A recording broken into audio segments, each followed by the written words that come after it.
Railway Pakshi বিভাগের ঈশ্বরদী, রাজশাহী ও বেনাপোল স্থলবন্দর railway স্টেশনে জনমুখী গণশুনানি অনুষ্ঠিত হয়েছে।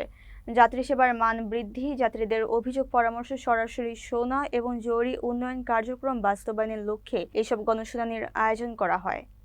গতকাল দুপুরে বেনাপোল স্থলবন্দর রেলওয়ে স্টেশনে তৃতীয় দফার গণশুনানি অনুষ্ঠিত হয়েছে। এর আগে ঈশ্বরদী স্টেশনে প্রথম এবং রাজশাহী স্টেশনে দ্বিতীয় গণশুনানি সম্পন্ন হয়, যা পশ্চিমাঞ্চল রেলের ইতিহাসে প্রথমবারের মতো সরাসরি ভুক্তভোগীদের মতামত গ্রহণের উন্মুক্ত প্ল্যাটফর্ম হিসেবে পরিচিতি পেয়েছে। পাকশি বিভাগে অনুষ্ঠিত মতবিনিময় সভায় প্রধান অতিথি হিসেবে উপস্থিত ছিলেন প্রধান উপদেষ্টার বিশেষ সহকারী ডক্টর শেখ মঈনুদ্দিন।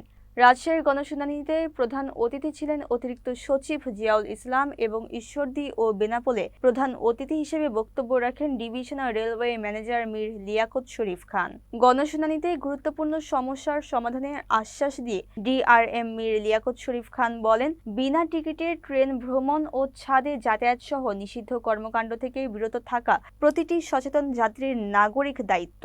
বেনাপোল রেলওয়ে স্টেশনের স্টেশন মাস্টার আয়না হাসানের সভাপতিত্বে গণশুনানিতে ইয়ার্ড সম্প্রসারণ, সকালবেলায় নতুন ট্রেন চালু সহ বিভিন্ন দাবি উপস্থাপন করেন স্থানীয়রা। এ সময় বিশেষ অতিথি হিসেবে উপস্থিত ছিলেন বিভাগীয় যান্ত্রিক প্রকৌশলী মোহাম্মদ মঈনুদ্দিন সরদার, ডিইএন ১ পাকশি মোহাম্মদ আব্দুল হানিফ সহ রেলওয়ের ঊর্ধ্বতন কর্মকর্তারা। অন্যদিকে জনপ্রতিনিধি না হয়েও জনস্বার্থে এগিয়ে এসে ঈশ্বরদী উপজেলা প্রেস ক্লাবের সভাপতি তৌহিদ আক্তার পান্না রেলপথ মন্ত্রণালয় উপদেষ্টা বরাবর ৩টি পৃথক স্মারকলিপি প্রদান করেন। স্মারকলিপিতে তিনি দেশের চাহিদা অনুযায়ী ইঞ্জিন ও কোচ আমদানি, ঈশ্বরদী রেলগেটের টানেল নির্মাণ, ঢাকাগামী আন্তনগর ট্রেন বৃদ্ধি, হার্ডিঞ্জ ব্রিজের ফেন্সিং নির্মাণ, পাবনা ঈশ্বরদী ঢাকা রুটে পাবনা এক্সপ্রেস চালু এবং ঈশ্বরদী বাইপাস স্টেশনে ৬টি ট্রেনের স্টপেজ সহ ১৮ দফা দাবি তুলে ধরেন। জনস্বার্থে এমন উদ্যোগ নেওয়ায় তৌহিদ আক্তার পান্না ও সংশ্লিষ্ট নেতৃবৃন্দকে স্থানীয় বিভিন্ন শ্রেণী পেশার মানুষ ব্যক্তিগতভাবে ও মোবাইল ফোনের মাধ্যমে ধন্যবাদ জানিয়েছেন।